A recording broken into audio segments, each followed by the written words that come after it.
I'm Gareth Hunter with Golf Business, and we're here at Money 2020 speaking to the CEO of a very interesting company called inDrive, correct? Yeah, actually I'm the President and CFO of inDrive. Okay, great. So inDrive, can you tell us a bit about it? What does it do exactly? Yeah, we're in the mobility and urban services space. Our core business is ride hailing, and then we have a whole number of other services, delivery services, financial services. We're in 48 countries around the world, nearly 1,000 cities around the world. If you look at the downloads, we've been around for 12 years now on the Apple Store and the Google Play Store, put them together. We've had 360 million downloads, got about 50 million active users every month. So yeah, we've had an incredible growth story, and now we're super happy to be here in Saudi Arabia. Well, it's good to have you here, and you've literally just launched here in Saudi Arabia as we speak. Yeah, as we speak. So our official day is on the 23rd, Saudi National Day. We're very proud to be announcing on that day. It's part of our respect to the country, and it's part of our signal. We want to be part of this transformative agenda within the kingdom. Up until now, we've been in Riyadh and Jeddah. We've been in, let's say, setting up mode, trial mode, making sure that everything is working in the way that it should be. And now it is. We are ready to launch. And why did you decide to launch in Saudi now? Oh, well, when we look at the opportunities around the world, we're looking at a whole number of factors, but we look at the market here and we see that there's real opportunity for people. We have a super mission in our business, and our super mission is to change the lives of 1 billion people by 2030. Part of it's through our fair play business model, and part of it's through social impact, social project investment.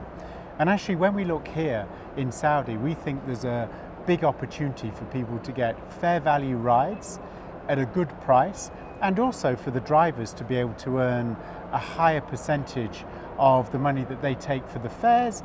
And as you'll hear, we have a twist, a different way that the application works, and we think it's time to bring that to the drivers and riders in Saudi.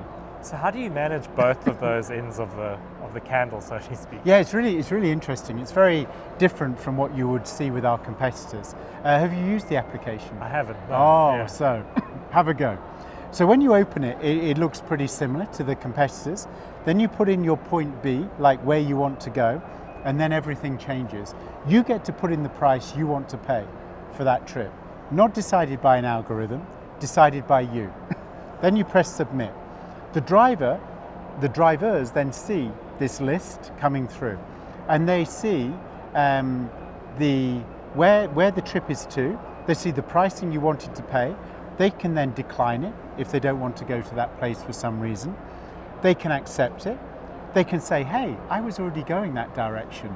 I'm willing to do it slightly less to make sure that they get the ride.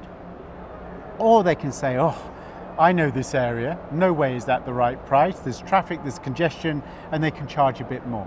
And then once they do that, it's back to the passenger. So it's like a negotiation. The passenger generally sees 2 to 5 bids and they choose. But what's really interesting is they don't all choose on price. They can see how far away the car is, the type of car, they can see some info on the driver. So they get to choose. And then as a result, once they press yes, the driver comes, pick them up, and off it goes. So the point here is freedom of choice for the passengers around price, who they choose, freedom of choice for the driver. In our competitors, they are often forced to go to places that for a number of reasons they don't want to go. With us, there's no penalty, full freedom of choice. And we take the lowest commission in the market, always making sure they keep more of the money. So what about other GCC markets? Would you launch there as well? Yeah, no plans at the moment. We need to get it right here. Yeah. Saudi, for all the right reasons, has quite a lot of regulation set up. I mean, the country is amazing, by the way, with all the access to data, all the digital identities. So it's been a lot more complicated for us to change our application to fit with those systems, and it's been fantastic actually. We've learned a lot from doing that. This is why we had the trial phase. Now we're ready. We need to get it right here, and then we can look at other markets. And what about sourcing your drivers? How's that gone so far? You're obviously at the point where you're launching. Yeah, we're in the thousands at the moment. For sure, we will recruit a lot more. It will come from word of mouth, we believe.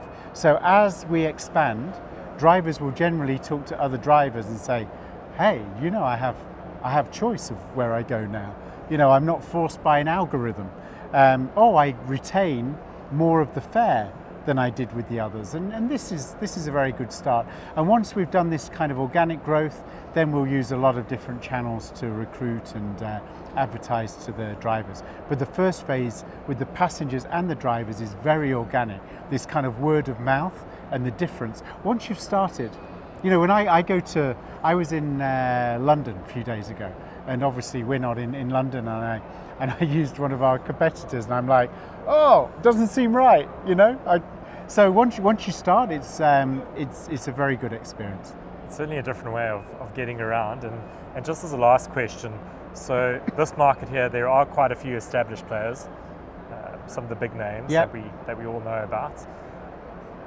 Is there space in the market here for another type of? I know that you've got a different offering, but Yeah, so I would say absolutely there's space, and 100% we're not another one of those. And I don't just mean that in a sort of cheeky way just to respond. No, we're really not another. It's an absolutely different business model. The value proposition to the driver is completely different. They can choose, they can make their choices. Part-time drivers, for example, love it because they can stay in the area that they want to stay to. You'll find here, I was in another country recently in a market research session with a number of passengers. I heard from several passengers say things like, wow, because of the good value of the fare, I managed to take a job somewhere where I couldn't have got to with public transport, and I'm able to do that, and I'm able to make that work. So I think we'll see. We will build our position. It's like a separate category within the mobility category. Great. Well, there you go. You've heard it here first. So 23rd of September, take a look at inDrive. Yeah, download the application. It's a fantastic experience. Great. Thank you Super. so much. Thank you very much. All right. Appreciate it. Thank you. Thank you.